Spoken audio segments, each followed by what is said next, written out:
Okay, well, that's all you. Welcome, welcome. Thank you for all those introductions. So, welcome everyone this evening to our live event, tonight's event, which is Revolutionizing Growth and Unleashing the Power of AI in Business.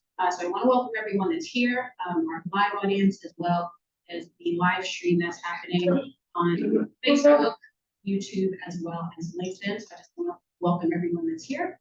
And let's kind of get started. So pretty much the way the evening is going to go is we have our speakers tonight that are from various fields and are very excited to speak on the topic of AI in business. And I just want to introduce who our speakers are tonight. As you've already met Giuseppe Garcia Salomone, who's the founder of Tento. We have Catherine Lee. Catherine, I hope I'm pronouncing your last name correctly. She is with Startout. We have Sky King, who will discuss Resilient Action Partners, as well as her background with AI. So for the most part, before we start, I just want to remind everyone that this is live streamed and recorded. So please make sure you silence your devices. We want to make sure it's a smooth evening. We want it to be as interactive and fun as possible. And we did talk about this is a very interesting topic. So if you're not sure what AI is and you need more information, you'll definitely get it tonight. So for the most part, team will introduce more of themselves and about their company, and then I'm going to be facilitating questions that both our partners here will answer, and then we're going to have a Q&A session at the end. So we want this to be interactive.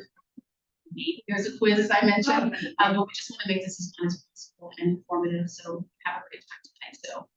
So let's kick it off with if they want to get more information about your distress. Yeah, thank you, everyone online who I haven't spoken to yet, and thank you to everyone who showed up here. I gave everyone here in person in Miami a little bit about Meetup, but just a little bit about myself and about Tento itself. Tento is a small business accounting firm. We're nationwide. We're in about 35 different states.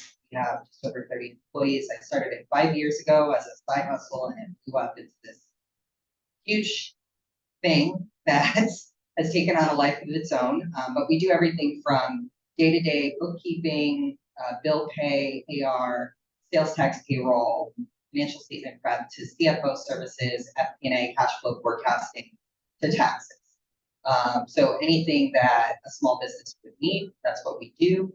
And I've been grinding for 5 years. We actually just made the Inc. 5000 list. We were number 1,277 fastest growing company in the country. It was a big accomplishment. And then. Okay. All right, thank you. So we're going to go to Sky King. You can give us a little bit more information on yourself. All right, can everyone there live hear me okay? Yes. Everyone online?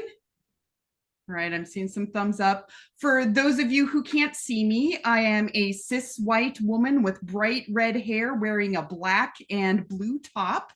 And I am a founder, a behavior scientist, and someone who's been working at the intersection of health and technology and the environment in a number of areas for over 20 years. I work for an organization called Ogilvy, which is a global PR marketing communications firm. We've got around, I think, 15,000 employees at this point, have been around about 75 years, and have always, in different capacities, tried to stay on the cutting edge of technology. So I serve as part of the group that's focused on, how we can leverage and think about new technologies, including AI, as a part of our work. And a lot of what I focus on is, every different groups, from early stage founders like Moderna all the way up to large organizations like J&J Innovation or McKesson Life Sciences or sort of others, and also work with a lot of colleagues that have clients that are intersecting and using AI in different ways. So I think a little bit later, we'll talk about a few things. I might have some examples to send you to or show you about seeing that in action, but love working with companies at all stages and serve as a mentor as part of Start Out, and just really enjoy seeing especially small businesses thrive, because that's how I got my start. I'm a founder of a small business and I grew up in a small business household. So I'm excited to be here and to chat more about this. All right, we're turning it over to. All right, thank you very much, Sky. Ramika, are you doing an introduction as well?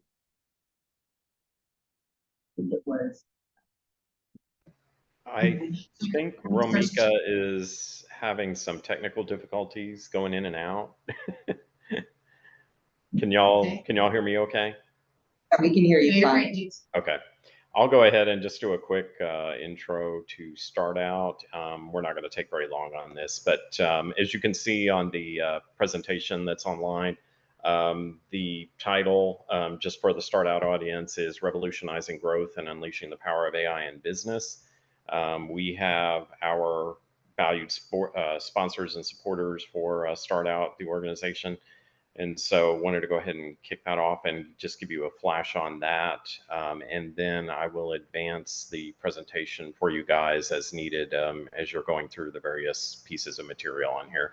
So my name is James Kinesic. Ramika obviously seems to be having some technical difficulties, but we look forward to working with you guys and look forward to the presentation.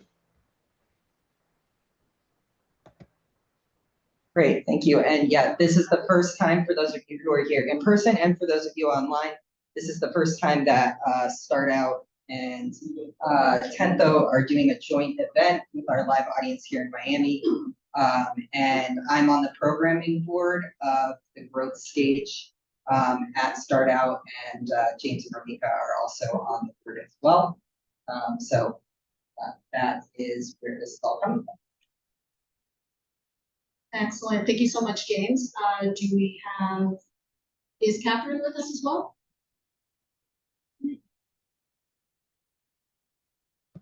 No, Catherine was not going to be here tonight. So okay. Ramika was going to take her introduction role, but now since Ramika is going on and off, I took her role. So, okay. Good teamwork. So, good teamwork. So we're going to start out with our questions for the event that our guests are going to.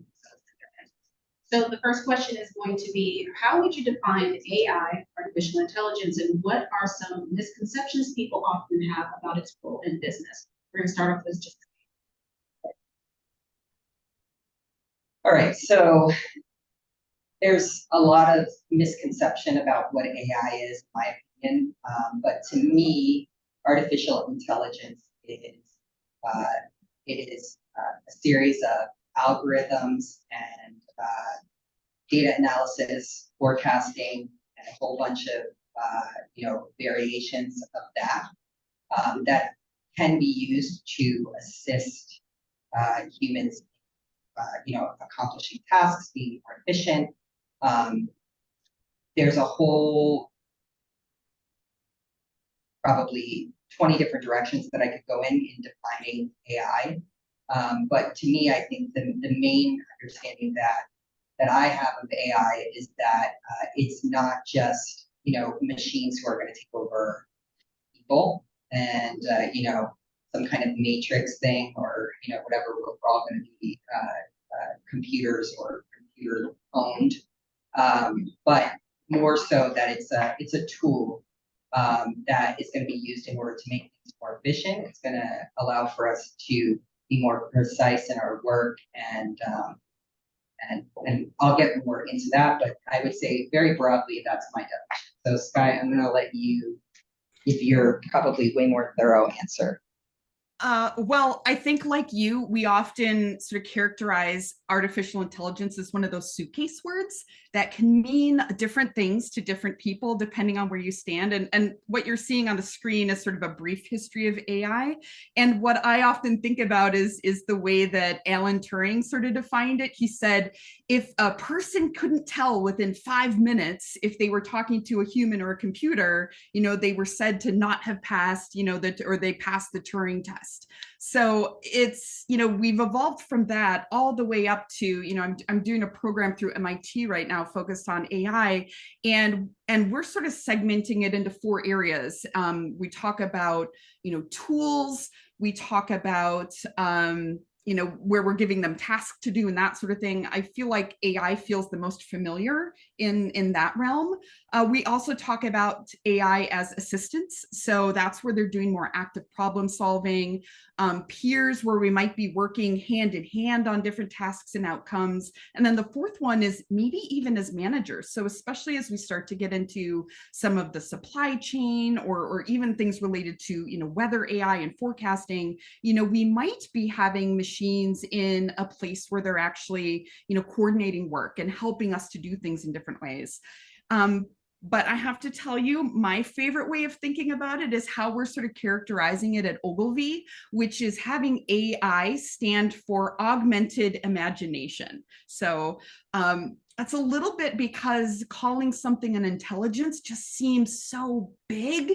And in some ways, it takes the human element and sort of puts it to the side, or it's not as clear as that it's a part of that. And I can tell you some stories from a recent AI and art event we went to where people were, very nervous about the use of AI for, creating videos and images and other things like that. So I like that definition of it as augmented imagination because it centers us in humans being a part of that interaction. And yes, we can do things faster, more efficiently, more effectively. But what AI really enables is that ability for us to, kind of reach further. And what are those connections we couldn't otherwise see, or those epiphanies we might not have if we didn't have it as a tool, as a peer, as a manager, and as a what was the fourth one, and as an assistant. So I'll leave it there because I could talk for ages just about that one term. Thanks, Sky. Okay, same question. James, will you be on the questions No, as well? just, All right, so our next question will be, how has AI evolved over the years to become more accessible and applicable to a wider range of businesses? Okay, so I'm going to talk about this through the lens of my experience, which is primarily focused in the financial services space, but also in terms of my experience as a business owner and using that to market and grow my business. From the lens of the financial services landscape, when I first was exposed to any form of AI, it was extremely primitive. Probably about 2009 was the first time that I ever interacted with a cloud-based software that had some form of automation that used some sort of smart learning knowledge rules that eventually evolved to what we know now as a more robust AI. Although it's come a long way, I definitely think that there's a long way to go. So for those of you who are familiar with the small business accounting finance space, you can probably guess that what I'm talking about is QuickBooks Online, which when it first hit the market back in the mid 2000s, it was extremely primitive and it was extremely difficult to use. No accountant wanted to use it. No small business owner wanted to use it. It was confusing. Everyone wasn't sure if it was safe because it was in the cloud, and that was scary.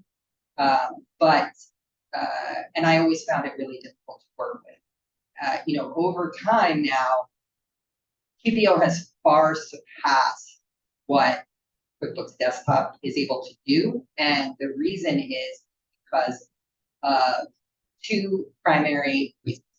Number one is that it's cloud-based and it has open access to a lot of other apps that will support automation, that will support AI, and will allow for anybody who's doing this type of work to be a lot more efficient. So that's number one. Whereas QuickBooks Desktop, it just doesn't have that capability. And then also too, it has the ability over time, because it has access to lots of different data sources, that it's able to learn from what it's doing so regularly. So I would say, if you think about, for example, I'll just give you a brief example in this one, but how many of you here in the audience or maybe even online have received a text message from your bank that you had a fraudulent charge in, you know, Seattle, and you don't normally charge things on your card from Washington State or, you know, some random place, right? I can't tell you how many times I lived in Korea for a year. Like, Chase must have flagged my card like every other week because they're like, why are you in Korea? So, well, I live here. I told you that 6 times. Stop frauding my card out. That's all done through AI, right? So there's not like a human on the other end of those transactions that's saying like, oh, this person lives here, like, let me, like, you know, block their card for them. There's actually AI that's looking at what is your normal transaction spend, what's deviating from that norm, and then it's triggering some sort of safety measure or event, and, you know, that's the way that the bank is preventing, you know, probably a lot of widespread fraud. And then another example is just, you know, something more recent. We use tools all the time in order to help us identify problems within financial. It's really difficult when you're an accounting firm, and for me, I have 250 client files or more that I need to go through and I need to review to be able to, and these are all different types of businesses. And we need to be able to quickly point out where the problem is. I have a large staff, everybody's doing things a little bit differently.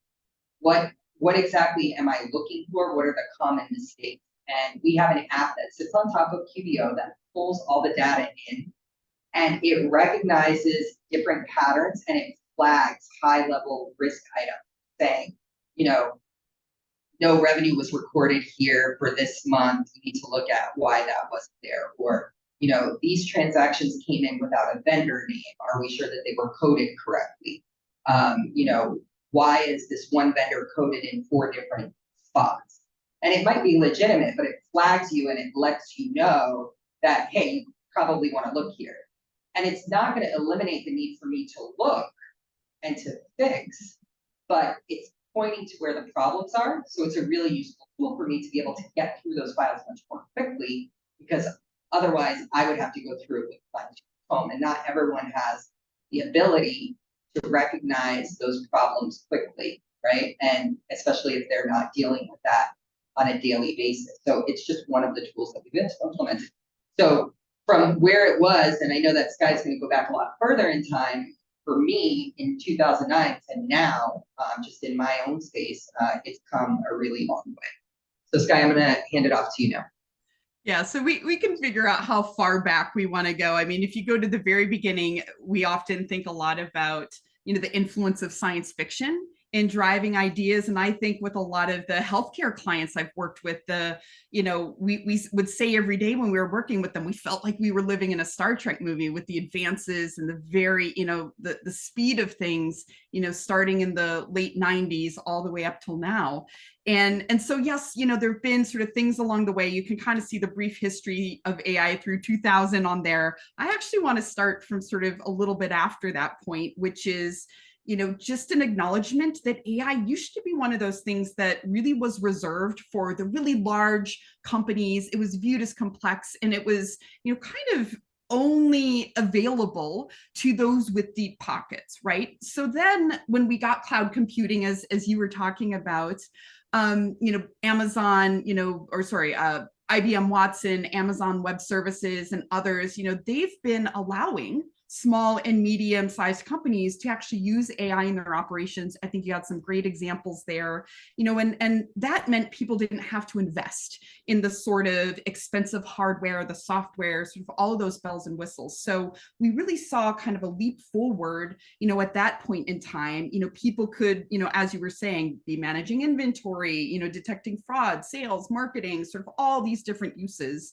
we were seeing, you know, at the beginning of cloud computing. Then right after that, you know, we had pre-built AI models and APIs, those, and for those of you that some of these terms are new, that's application programming interfaces. And if we shout out any other terms or phrases, put them in the chat or flag them, because I know we can get into our tech jargon on some things. But I think, think about things like, embedding Google Maps. You'll see that API. People will use that to do their different services. Or, people will, use Open Weather Map API, or the YouTube and Spotify, they'll embed that as part of what they're doing. And these are all examples where we were able to make things much easier for businesses. You didn't have to develop even your own custom solution, or even, get into cloud computing necessarily. You could leverage some of these APIs as part of, what you were creating and part of the product that you were delivering to clients. So now we're in a new era. We're sort of talking about generative AI and sort of where that leads us. And, I was having a conversation with my mom the other day, who was asking ChatGPT some very specific questions and next steps, or we have people using it to plan parties, as their assistants. And, we're seeing a lot of, the breakdown and the democratization of education and access to AI. So it's becoming something that a lot more businesses have access to, and you no longer need to necessarily, be a software engineer or programmer or others to avail yourself of some of these technologies. So I think that's the exciting inflection point that we're at now, is it really does sort of broaden the aperture and sort of expand the imagination for how we might be able to use these tools to improve our businesses. So I'll stop there, Giuseppe. I think we could talk about that one, even more examples, but I feel like that's a good place to stop. Good. Yeah, I mean, I have hundreds, so, but yeah. And people in the audience and online, I would definitely encourage you to please share your examples as part of the Q&A. And for those that are online, if you've got other examples, we'd love to see those too. For sure. Thank you, Sky. Okay, so the next question is going to be, in what ways is AI transforming traditional business functions such as customer service, marketing, supply chain management, finance? Yeah, so, I mean, everybody has probably experienced this just in their day-to-day life. We talked about some, brief examples of how things apply to the everyday person. In business, I definitely think that there's some really good real-world applications and examples that I can talk about when it comes to things like supply chain management.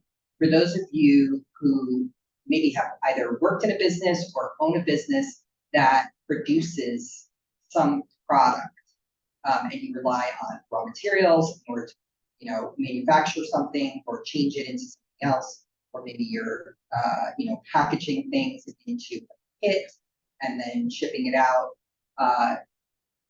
There's really good software out there that uses AI in order to help you manage your supply chain, and it does it by looking at two things. One is that it's looking at historical information about how long did it take for you to receive purchase order A to the time that it became, got into your warehouse. That's number one. Number two is it's also looking at what is your sales history look like, and what is your sales future projection looking like. So how, are you, based on what your sales are looking like and how long it takes you to receive new inventory coming in, or raw materials for produce inventory, it can help you calculate what is the lead time, or at what point does bucket A fall below a certain threshold that you need to then, turn around and place a new order to order more materials and supplies. So that can really help you manage that. That's definitely one. In terms of customer service, how many of you have visited a website and a little pop-up says, "Hi, thanks for visiting. How can I help you?" That's pretty much like commonplace now. If you don't have that on your website, then you're pretty much dying, right? So you have someone there that's right there in real time that can answer questions. And most of the time, 9 times out of 10, it's a bot. Or it could be a real person, and when you join, it's gonna, ping someone at a desk saying like, so-and-so is on your website. But for the most part, you can ask it general questions and it's gonna be able to respond based on, a series of frequently asked questions. So that's just another example, and it's really efficient. Why is it important? It's important for especially small business owners because they have limited resources, right? So there's only so many hours in the day. There's only so many things you can do. And most of the time as a small business owner, what you're doing is you're wearing every single hat that there is. You're the IT person, you're the marketing person, you're the billing person, you're this, you're that, right? Now take all of that, and then me, for someone who's a financial services company, I was also that for literally 200 customers as well, right? So how do you find and use and leverage tools in order to get some of those tasks done without having to, invest in, real people when you're not really at that stage yet to manage those processes for you? Well, this gives you more runway, right? It allows for you to extend the life of the time that you don't need to hire someone in that position, and you can still get the same work done for a lot less cost. So this is like another example. And most of the services firms that you see, the outsourcing companies, they are just really good at leveraging this type of technology. So they are then able to turn around and sell it to you because now they're saying like, hey, don't worry, because we know how to use this. And that's the other thing that I wanted to kind of talk about just really briefly is there's so many software companies out there that are selling you on the idea that everything is easy because of their product, right? QuickBooks Online is the best example of that, right? We use it every day. Every single one of our clients is they are literally marketing to small business owners on the daily.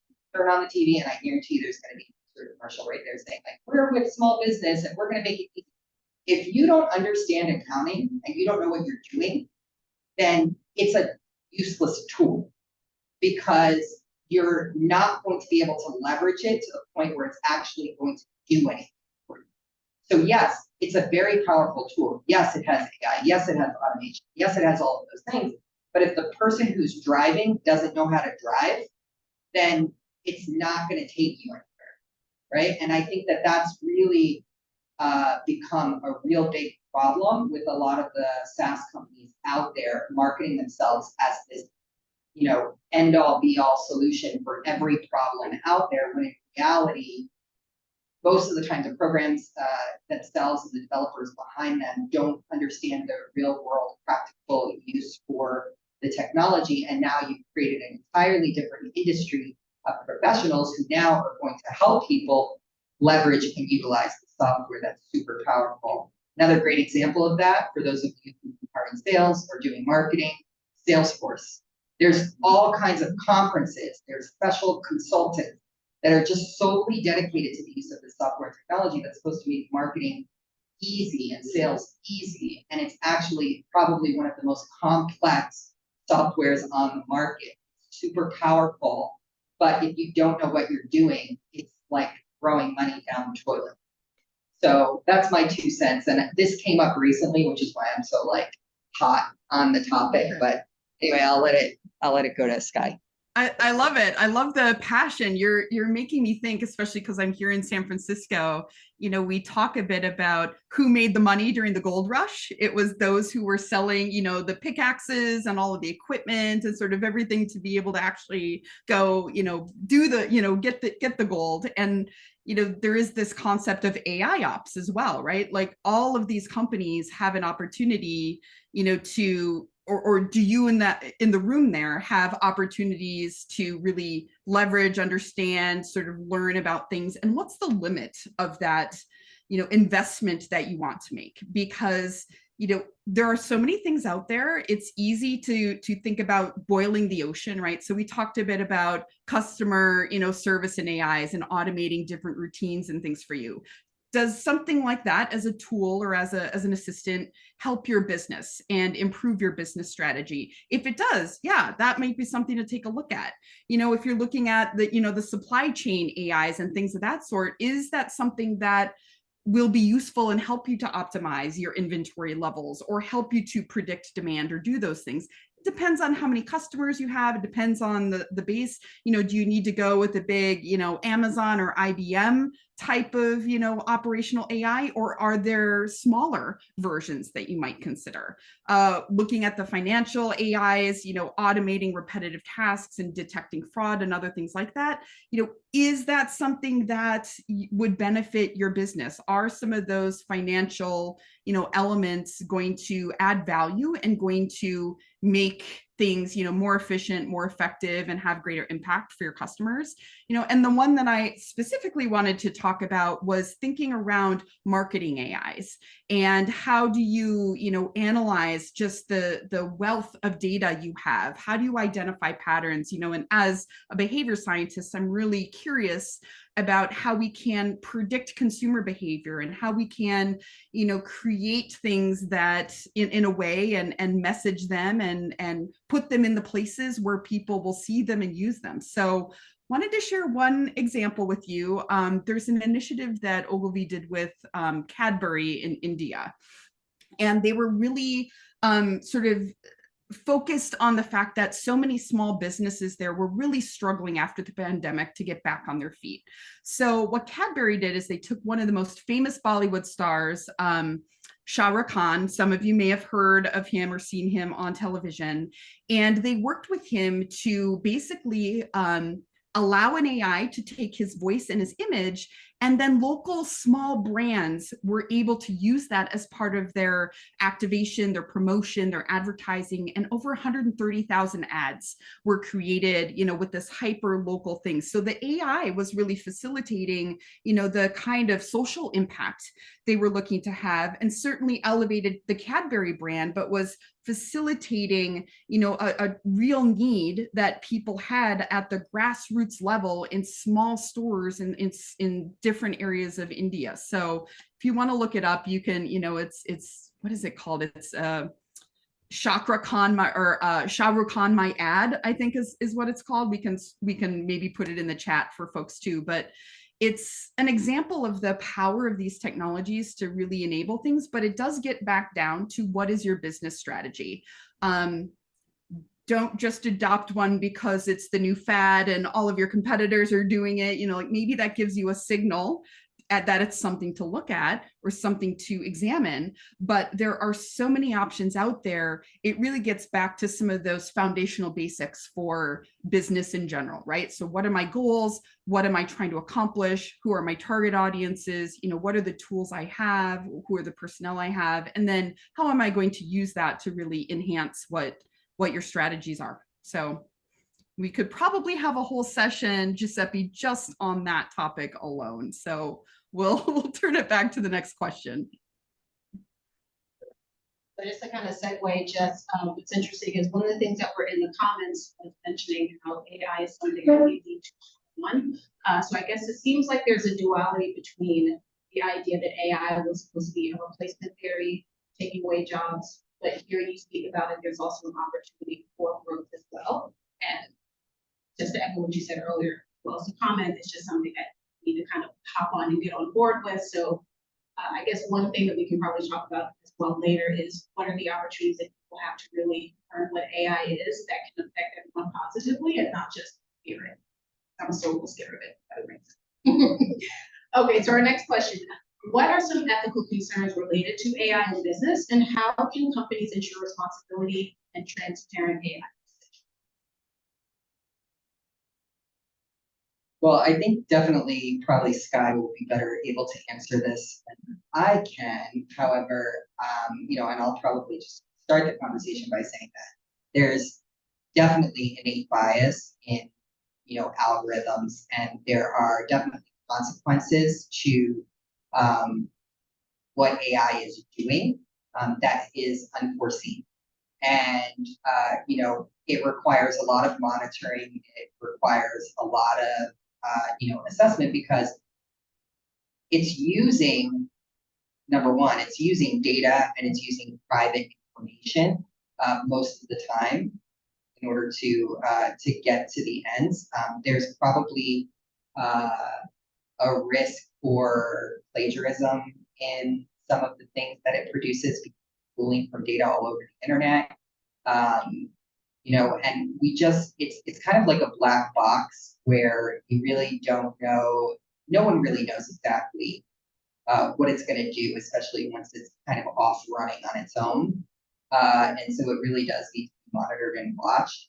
And I think, to kind of, there's always a risk when people don't understand something, even the smartest people, what it's going to do in the long run. And I think a really good example of that is a financial instrument that caused major financial meltdown, which was derivatives. No one understood the derivatives market. They did a whole bunch of things. They packaged up all of these bad mortgages, and then we had the 2008 financial crisis. Okay, that's like a prime example of something that, everybody ran with. They thought it was a great way to make money. It was this great financial instrument, and then turns out it wasn't. And it was really like there was just a lack of understanding of what it was, even at the highest levels of, our financial system and government. So it's like another example, even the smartest programmers, even people that are developing and creating the AI, once it's up and running, once it's going, it does have a life of its own. And, the master, the master is, or the creator is no longer the master. And that's a real problem because, especially with bias, in AI, and I'm sure that Sky can probably get into this a lot more. I think that it's a risk to a lot of businesses that if they're implementing something that's going to alienate a segment of the population, or can make them look like they're playing to something that is not necessarily the most flattering in terms of like what you would want to be brought to attention in your business, that could definitely be a problem. So, Sky, I'm going to let you go more into this. Yeah, those are all such great points. I think, why don't I boil it down, at least in terms of the ethical concerns, into sort of the 5 areas we think about. So it's data privacy and security, bias and discrimination, transparency and explainability. That's sort of a black box, experience that happens. Job displacement is another thing to think about, and that's come up on our chat a little bit. And then accountability and liability. So those are sort of the key 5 areas that I think about when exploring these different questions around ethical concerns in AI in business. For data privacy and security, we've talked a lot about the sort of sensitive information that's up there. The way that you can inoculate yourself against sort of the risks around that are really having robust data protection measures, or working with companies that have that expressed and that you really understand that. So staying current on the latest regulations is a part of that. We know, for instance, in our government work, the regulations and requirements around use of AI are changing and shifting, and we're expecting guidelines to be coming out around that hopefully soon. And, it's also important when you're thinking about data privacy and security to be transparent about what your policies are around data collection, storage, and use. Those are things, that it's not just enough to talk about that and put that in your terms and services. You need to make sure that your systems actually follow through on doing that. So there may be other tests and things you can do in that area. So those are kind of the highlights on data privacy and security. For bias and discrimination, we have, unfortunately, a lot of examples where, the sort of biased data that we're feeding a lot of our AI systems is being reflected in the output and in the results that we get. So there have been financial models that have discriminated against people based on their race or their sex. There are examples where, some of the AI tools being used for hiring, some of the lighting or other things were different, so they were discriminating against people of darker complexion. There are other photography tools in that won't read people of darker complexions. There are all kinds of other biases we see just in terms of how things are worded and phrased. And that means that we need to pay good attention to what is the data that we're training our models on, and what are the ways that we can identify and understand and decrease that. I actually there were a group of us that did a whole like 2-hour talk on sort of data and bias and sort of some of the different types of cognitive biases you can jump into. So we won't go down that rabbit hole. But the goal here is, if you have a diverse and representative group of people working on these tools, if you have good training data that you're using that is representative, if you're applying fairness metrics, and if you're actually auditing some of the things that you're doing, that can help to decrease some of the biases that we see in AI. I'll give you another example. I was talking with a startup that helps to train autonomous vehicles. And we were talking about, well, what is the shape of a human and how they had to train the AIs on people with different levels of mobility. If somebody was in a wheelchair or walking with a cane or had a carriage in front of them. And then I brought up the discussion, that there are people that are now wearing outfits and masks and other things to help disrupt so cameras can't facially recognize them. And what happens then with our autonomous vehicles? How do we make sure we're training AI for some of those new technologies and new behaviors humans have to make sure that we're accounting for that? Around transparency and explainability, Giuseppe, you were talking about that black box, right? That's a really, really big issue. And that lack of transparency absolutely leads to mistrust and skepticism and people sort of questioning the results that they get. I don't know about you all, but the fact that ChatGPT is a little bit of a black box and can't tell me where they're sourcing and citing things from, for me, makes me question anything that I might read from that. And I will sort of temper or go back and reassess and look for additional sources for things like that to just make sure that I'm, kind of breaking out of that black box experience. So, by having AI models and our company, WPP and Ogilvy are doing this, when we're looking at the AI models or tools that we might use as a part of our business, that's one of the questions you ask is, to what degree is the technology explainable and gives me insights and gives me a window into how it's arriving at those results? Because the nature of the work we do and our clients and the sort of trust that we need to have, we need to be certain of that and understand how that transpires. Job displacement is a big one. We could have a whole conference in days just on that. That really is about, how, if you are implementing some of these AI tools within your organization, and if that's going to be displacing some of your workforce, what is the, ethical, kind, thoughtful way to include upskilling as a part of that, creation of some of those new jobs, and, really taking that on as an ethical practice for how you're conducting business. And then the last one is just, the legal matters, right? The accountability and liability that you incur, as you're using some of these tools and technologies. So thinking about, yes, AI can do harm, but it can also do great things, right? So if we have that kind of power and that perspective, what are the ways that we can establish and make sure within our organizations we have clear guidelines, that we're using best practices, that we're assigning clear roles and responsibilities to, how and when things happen? I think there's some great examples where, a chatbot will take it up to a certain point, but if they notice some of the language is getting hot or the person's not, responding well, that might be the point at which they're bringing in, a human or their call center. So thinking ahead to what those needs are. And again, those 5 elements are data privacy and security, bias and discrimination, thinking about transparency and explainability, job displacement, and then accountability and liability. So I know that was a lot, but we can answer any broad questions about that if folks have them. Great. That sounds good. Okay, guys, we're going into our last question of the evening. As mentioned, we will have a Q&A after, so all this great information is kind of brought a lot of conversation. So the last question for you both, what advice would you give a business leader who are considering implementing AI solutions in your organization? Okay, so my thoughts on implementing AI in your business organization is to first identify where you want to take it and how you want to use it, but make sure that it's part of an overall strategy. So I think a lot of times people, jump into it because it's bad, like we talked about. It's like, oh, everybody's doing it, so I have to do it. You need to be very thoughtful anytime you implement anything in your business, especially something that can kind of take on a life of its own. If it's implemented smartly, then it can be a very powerful way to grow your business.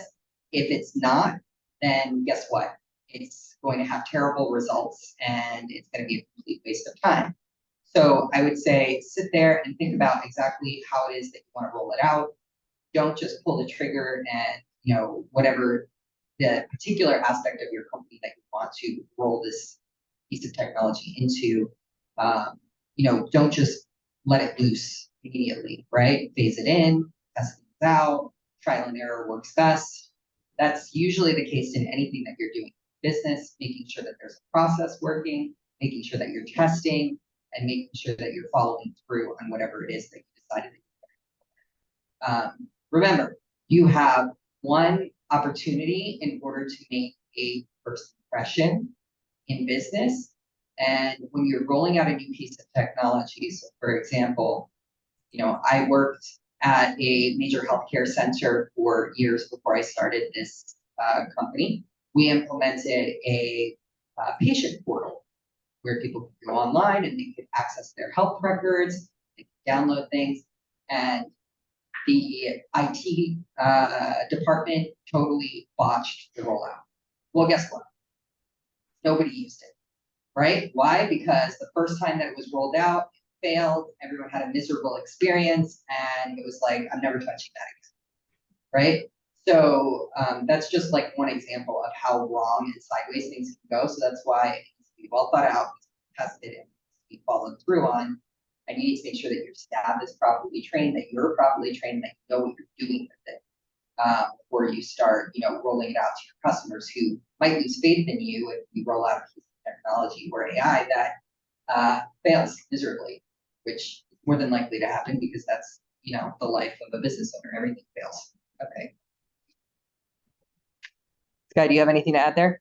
Yeah, I think you hit the nail on the head with all of those. What you're seeing on the screen is just, the synopsis we pulled together, right? So identifying that right use case or cases, starting small and scaling up, right? And that really, is about the proof of concept. You might even be trying things internally first before you're rolling them out. Investing in data quality and management. This is a huge one. We often say, shit data in, shit data out. So if you, this is an area to actually spend some time. And if you're going to spend some money, this would be, one of the areas to invest in. You really want to make sure that you're approaching this in a high quality, sort of well-structured way, and that you're thinking ahead about what are the ways we're going to, manage it, all of that. Things we've hit on number 4, which is the team. That helps across a number of different factors here. And then finally, the ensuring ethical AI business practices. That's just being mindful of the bias inherent in AI models and taking that into account as you're moving forward. So I'll stop there because I know we want to get to questions. Yeah, and we will go ahead and open the floor for any questions, either online or in the audience. I think I definitely just wanted to kind of follow up and say too that this is totally applicable to so many different aspects of your business. So if you have the ability to, I would definitely take a picture of that and remember it, because it's not just for AI; it's really for everything. And I can give an example too. One thing that I wanted to say was that I have an example of, we were talking about using AI as an assistant. One of my clients is a retailer, and we were talking just today about the fact that part of the selling of his salespeople is that they have to reach out to their customers regularly, and they call them, they text them on their cell phones.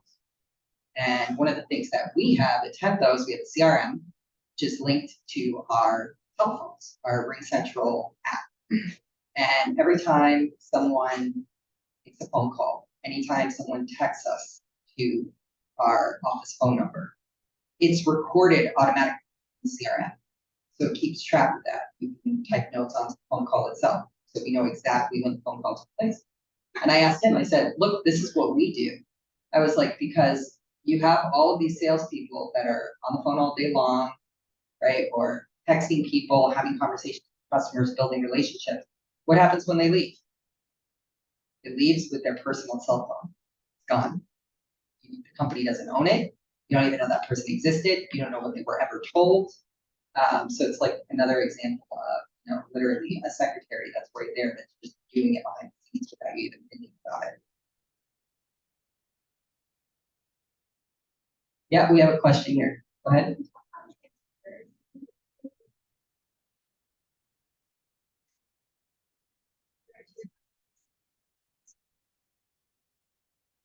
Okay, so for everybody online, the question is,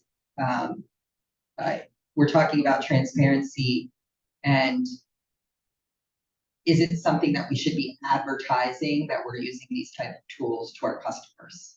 Or is it something that we should not be advertising, right?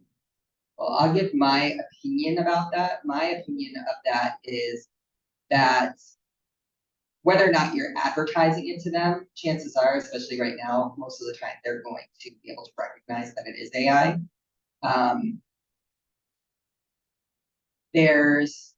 I don't really think that anybody is in any way obligated to tell anyone. But if you're going to be using it and not using it well, then it's probably something that you should disclose, because otherwise it's going to make you look really bad when they think that you're just, behind the scenes being a miracle worker and you're not.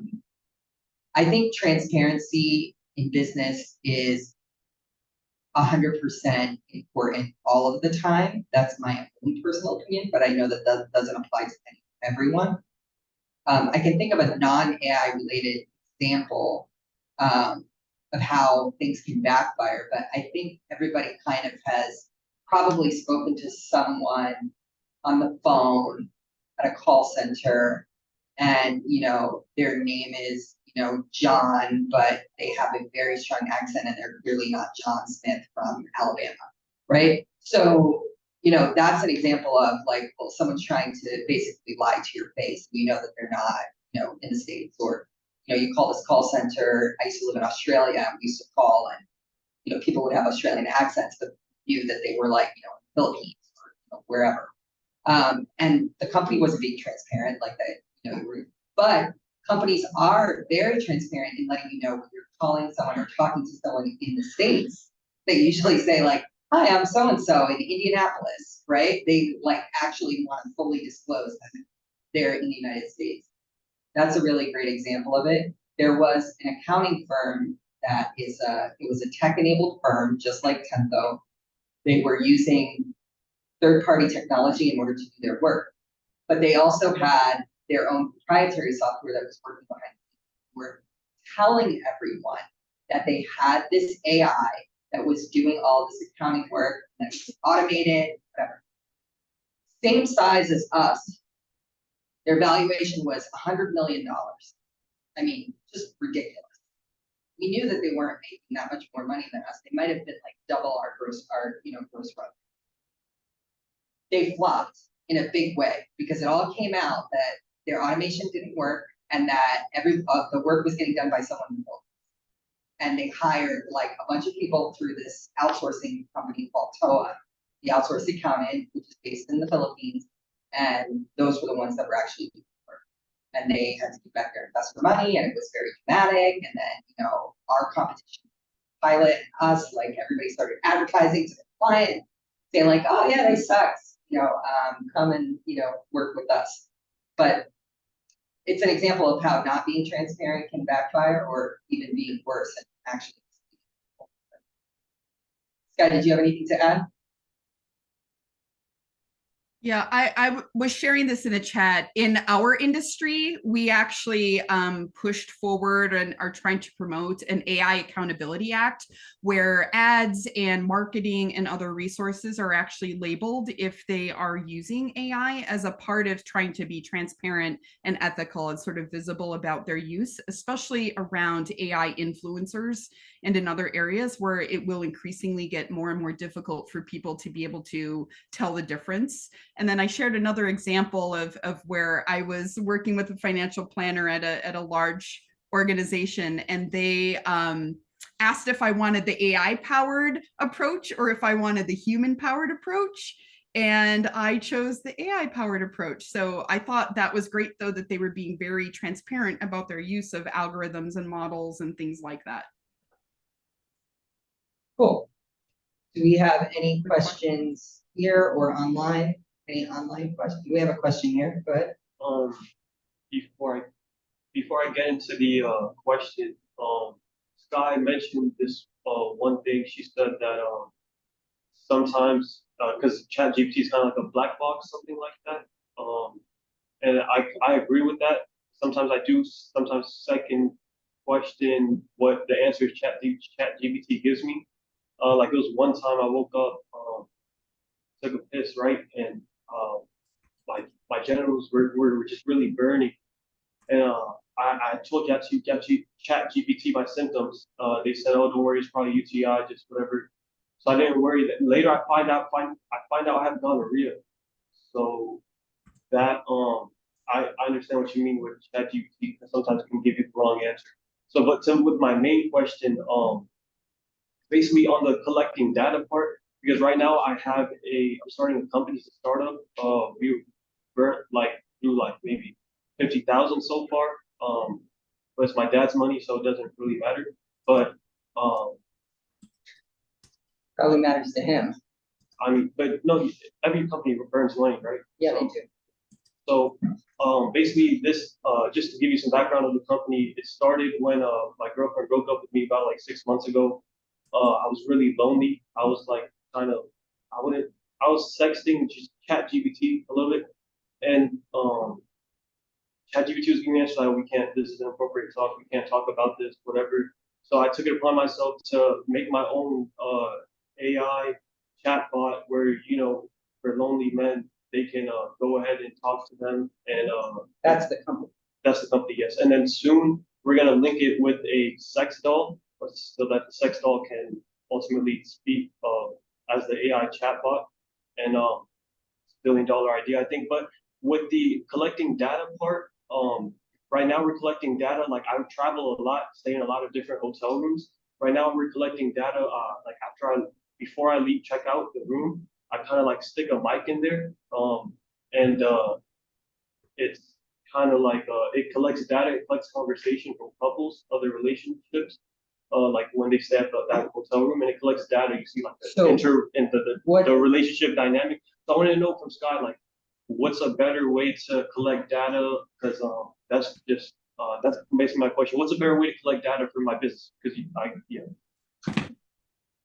So in general, it's important to be working with people on the ethical, transparent uses.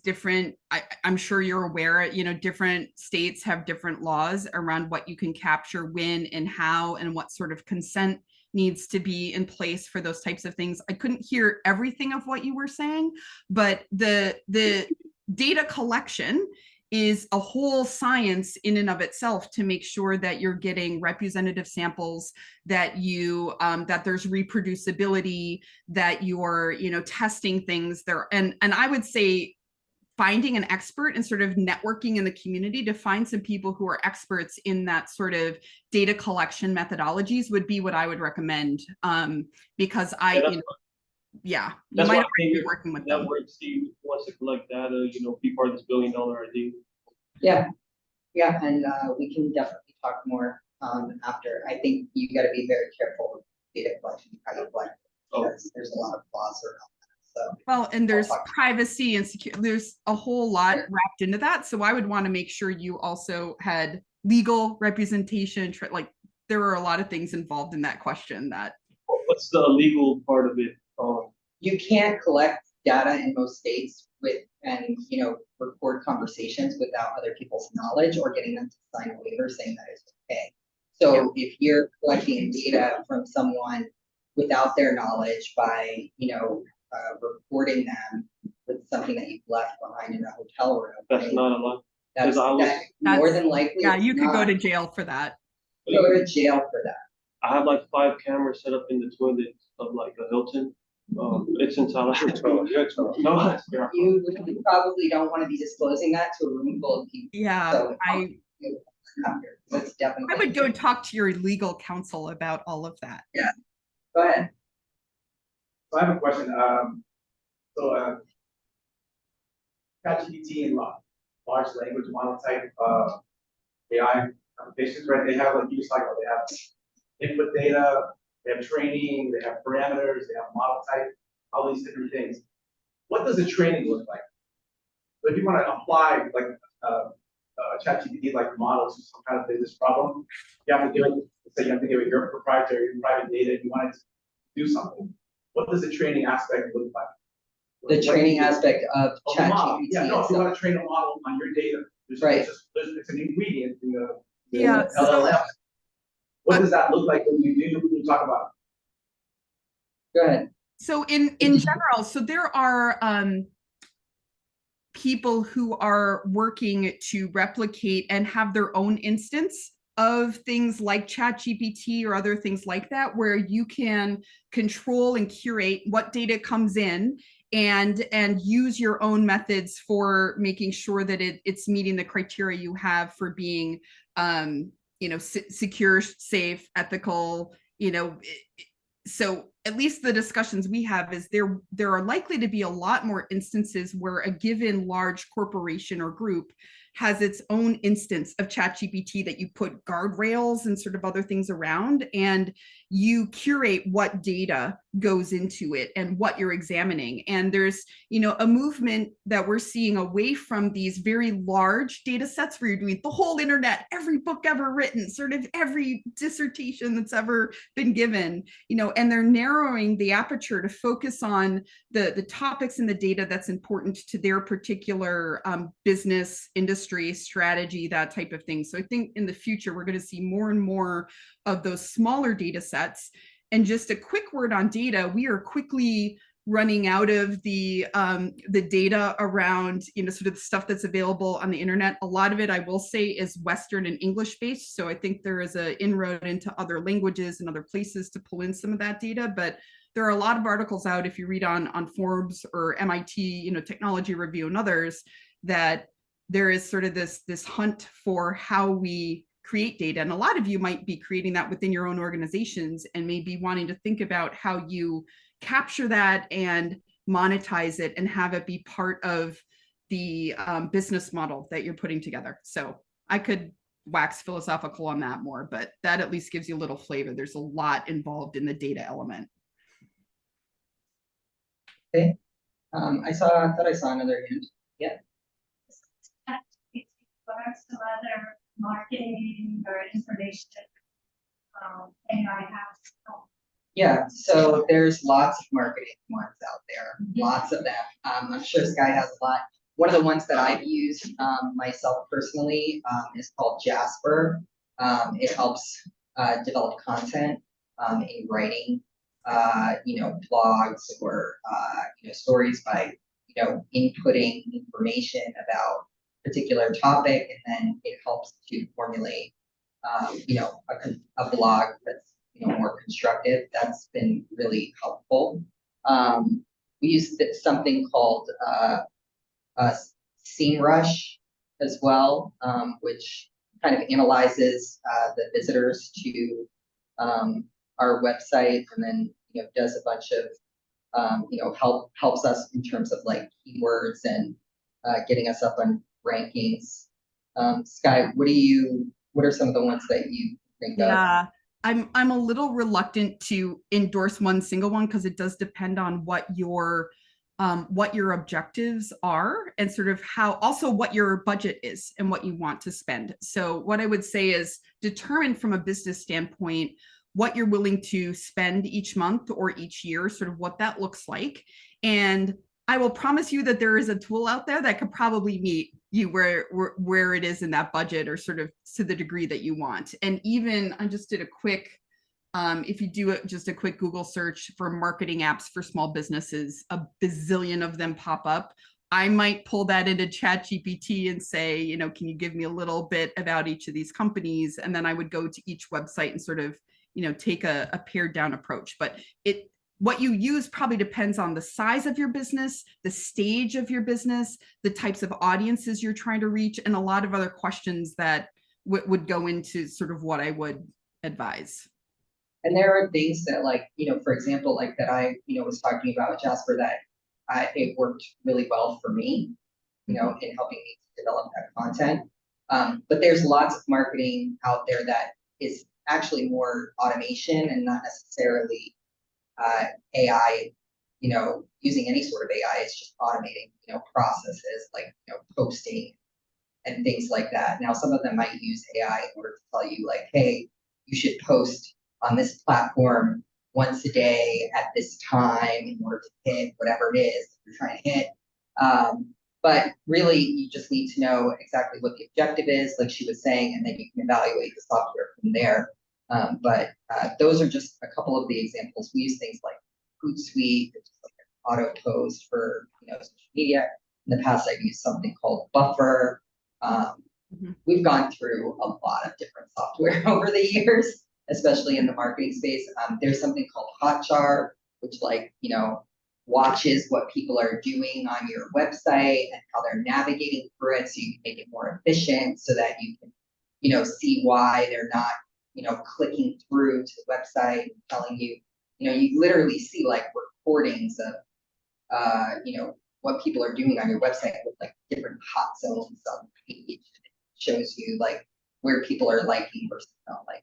So the other tip I was going to say, the other tip I would give you is, if there is, especially among your network, somebody who you think is doing it really well, I would probably have a conversation with them too, because, you know, for my friends and others that, you know, we have small businesses, there's a lot of cross sharing that we do. And you might choose a given application because 2 or 3 other people are also using it, and you can work with them to troubleshoot. If you have sort of challenges, you can kind of see it in action. So again, it depends on the stage of your organization. You can certainly work with other partners who will, you know, give recommendations or sort of be able to do that analysis. But for small businesses, that's where I would start, is sort of that network effect. If you're in a smaller stage, I would say to, like, you know, people are definitely more willing to, you know, work with you for sure. You do want to like try and avoid the whole like looking over your shoulder at what the other guy is doing, rather than focusing on what your objective and mission is as a business owner, because that can actually detract from what it is that you're trying to do, and you'll lose your individuality. Once you get to a certain level, right, you're in the growth stage, which is the stage of the programming board that we're in, which is like a company like Tempo, then you'll start to see like your competition and you both have marketing departments, and you're both looking at what each other are doing, and you'll do something that'll push you up, and then they'll do something that'll push them over you, and you guys are constantly fighting back and forth for who's in the top spot, who's putting out the best looking ad, like, you know, but it just depends on where you're at. So Giuseppe, I'm going to flag that Rick Fogarty is sharing in the chat that there are some review services like g2.com, capterra.com, and trustpilot.com that might be useful resources for that sort of reviewing as well. So thank you. Those are really great. I would definitely say like things like Trustpilot, like it can get pretty pricey, so you have to have a budget for it. But it is really great if your business is driven based on, you know, people looking at whether or not people recommend you or are going to refer you. It automates that process with your clients, and it helps you to build credibility. But it comes with a price, and it can get very expensive. So you have to know what is your budget and what you're trying to accomplish. So. We have any other questions coming in from online? Yeah, Giuseppe and Sky, I have a question here. Let's see if I can find it on here. from Max, based in Mexico City, working with a group of trans, sex, and vest project to promote learning processes to empower trans economic participation through demystifying technology and creating economic opportunities. Could you give any ideas in this sense as to how AI could be used for this purpose? I'll go ahead and post the question again on the board, and you guys can see it for yourself. I think the first thing I would do would be I would make sure I was engaging with people who identify as being transgendered, or who, you know, your target audience is, and actually involving them as part of the process, or maybe conducting some focus groups with them to really understand, you know, the needs. And that I've often found, you know, really connecting with the target audience helps to reveal what some of those opportunities might be. And yes, you might be able to use, you know, AI technologies, or there may be other technologies or tools that reveal themselves through that.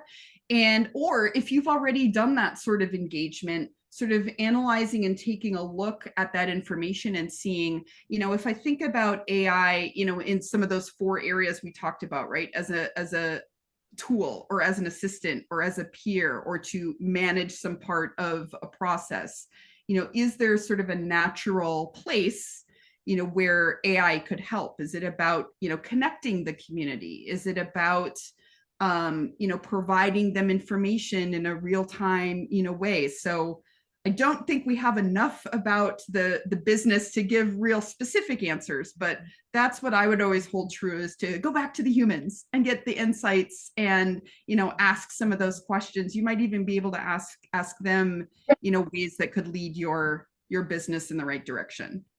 And also, I would say, just be conscious of the different terminology and language we use in the different cultures that we're in, and the, you know, other places. And sort of, I always, again, go back to the audience and how they think about that, in order to make sure we're reducing any bias or any other things we might have going on.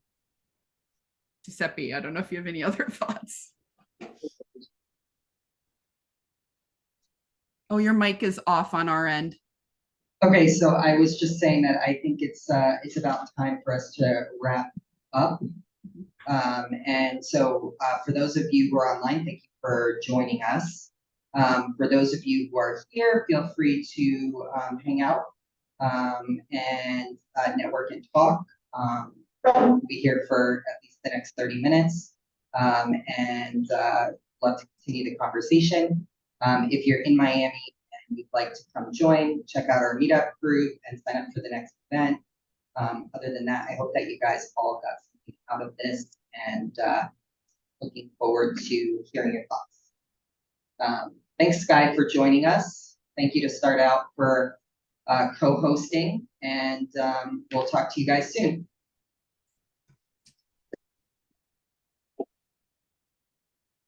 Have a good night, guys.